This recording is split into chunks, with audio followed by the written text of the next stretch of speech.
Hello, class, and welcome to your week two mini lecture. Um, so today's mini lecture focuses on the crucial aspects of navigating the complexities of the international business environment. Uh, Successfully operating globally demands more than just a great product or service. It really requires a deep understanding of the cultural, political, and economic landscapes of the target markets. And failure to appreciate these multifaceted factors can lead to significant setbacks and even failure of the company. Um, so, the first and perhaps most challenging aspect of international business or global business is culture. International business is fundamentally about people, the employees, the customers, the suppliers, regulators, and other people involved in the business process. And cultural differences impact every business function, from workforce management to marketing to purchasing, legal, etc. So your textbook highlights the major problems arising from cultural differences, which are practices that perform poorly in a new setting and cause employee distress due to an inability to adapt. And a company must be sensitive to these variations to predict and control its relationship and operations in a foreign environment. In terms of building cultural awareness, it is not a simple task.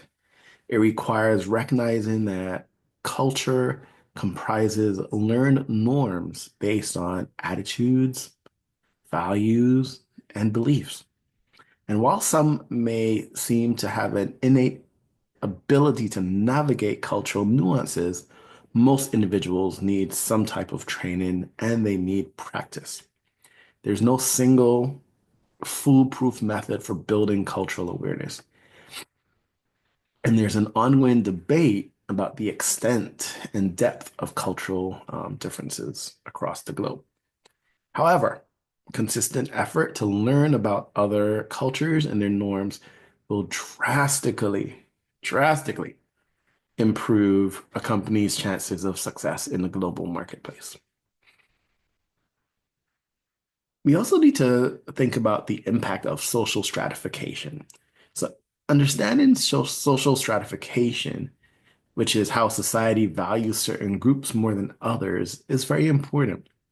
This impacts marketing, who you target, HR, who you hire, and overall business operations. Um, and the text that you're using provides clear examples of gender-based and age-based stratification differences across various cultures. So, for instance, there's the strong male preference in China and India, which contrasts sharply with gender equality advancements in many Western countries. And this underscores how deeply rooted such differences can be across the world. There are behavioral practices that affect business. So, values and attitudes influence diverse business behaviors, from product choices to management style and finance.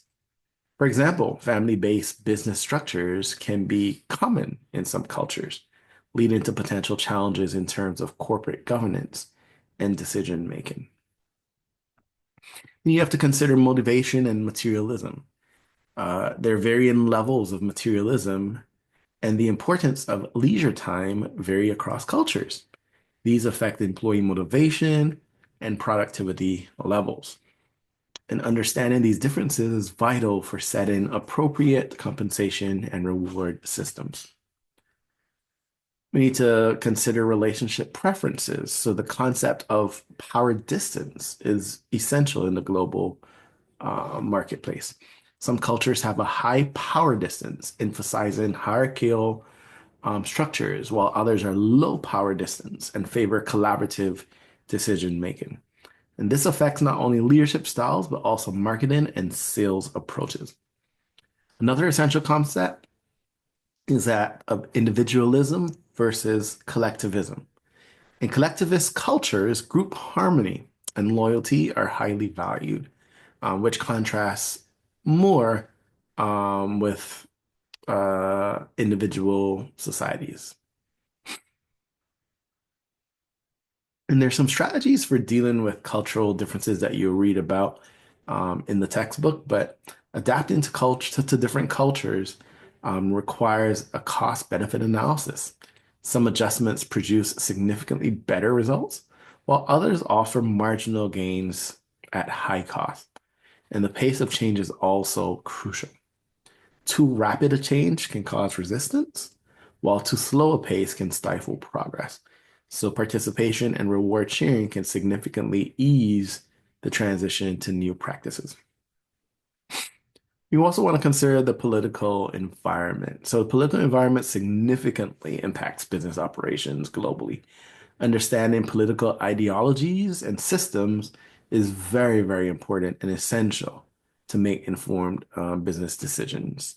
And your textbook covers diverse systems ranging from democracies to totalitarian regimes. Um, it is important to note that while multinational enterprises or MNEs can operate in both democracy and a totalitarian regime, democracies are generally preferred due to their protection of individual rights and the emphasis on economic freedom. The book also distinguishes clearly between micro and macro political risk. So micro risk meaning affecting specific investments, and macro risk meaning affecting all investments in a country. And these risks can stem from political changes, social unrest, and even external conflicts. Okay, and we know that there's a lot of political unrest going on in the world today. And then we just should also think about some strategies for managing political risk. Businesses must develop proactive political strategies that involve understanding the political landscape, um, identifying key players in the political landscape, engaging in lobbying, and this is more so in democracies, and preparing for potential political shifts.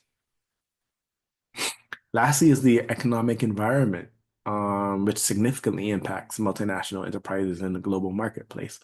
Understanding economic systems, income levels, and regional variations is key and very important. So there are three major economic systems: the market economies, which is driven by supply and demand, command economies, which is centrally planned, and mixed economies, a blend of both. And your textbook highlights how many countries are transitioning from command economies to market economies, presenting both opportunities and challenges for businesses. You also have to think about classifying countries. Um, so you want to classify countries based on their per capita gross national product, GNP, and geographic regions, and how the World Bank utilizes this information in its development efforts. This can help make or break decisions on which global marketplaces you want to pursue as an organization.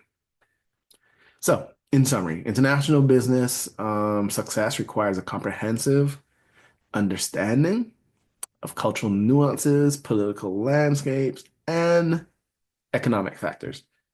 And by carefully analyzing these elements and adapting strategies accordingly, you can greatly increase the likelihood of achieving, um, the organization's global business objectives. Remember, cultural sensitivity, proactive political management, and astute economic analysis are not merely optional. They're indispensable for navigating the intricate world of international commerce. And that's it for this week's lecture.